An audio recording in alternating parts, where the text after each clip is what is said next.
చిన్ని గుండెకు పెద్ద కష్టం వచ్చింది. పుట్టి 2 నెలలు గడవక ముందే పసి హృదయానికి పెద్ద అపాయం సంభవించింది.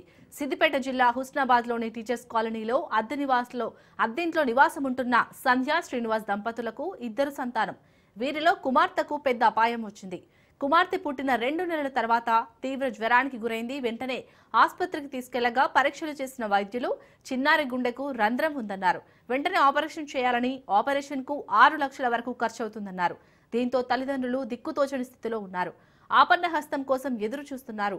కూలీ నాలి చేసుకుని బ్రతికే తమకు 6 లక్షలు సమకూరేది ఎలా అని బోరున విలపిస్తున్నారు. దిక్కుతోచని స్థితిలో పాపతో ఇంటి వద్దే బాధితులు ఉంటున్నారు. తెలంగాణ ప్రభుత్వ పెద్దలు స్పందించి తమను ఆదుకోవాలని కోరుతున్నారు.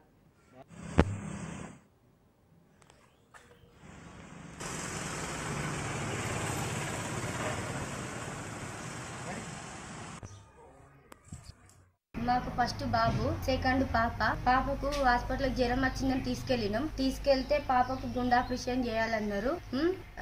6 లక్షల దాకా అయితే అన్నారు. ఎవరైనా సహాయం, ప్రభాకర్ కూడా సహాయం చేయాలని కోరుకుంటున్నాను. గవర్నమెంట్ కూడా సహాయం చేయాలని కోరుకుంటున్నాను. వచ్చి 4 సంవత్సరాలు అవుతుంది. మేము కూలి పని చేసుకుంటాం. పున్నం ప్రభాకర్ గారు మా బిడ్డని సహాయం కోరుతున్నాను.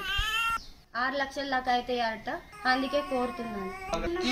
మంత్రి పున్నం ప్రభాకర్ దయచేసి మా పాపకు సహాయం చేయాలని కోరుతున్నాను. మాకు ఫస్ట్ బాబు, సెకండ్ పాపకు హాస్పిటల్ జ్వరం వచ్చిందని తీసుకెళ్తే పాపకు గుండె ఆపరేషన్ చేయాలన్నారు. 6 లక్షల దాకా అయితే అన్నారు. ఎవరైనా సహాయం, ప్రభాకర్ కూడా సహాయం చేయాలని కోరుకుంటున్నాను. గవర్నమెంట్ కూడా సహాయం చేయాలని కోరుకుంటున్నాను. వచ్చి 4 సంవత్సరాలు అవుతుంది. మేము కూలి పని చేసుకుంటాం. పున్నం ప్రభాకర్ గారు మా బిడ్డని సాయం కోరుతున్నాను. 6 లక్షల దాకా అయితే అట, అందుకే కోరుతున్నాను. మంత్రి పున్నం ప్రభాకర్ దయచేసి మా పాపకు సహాయం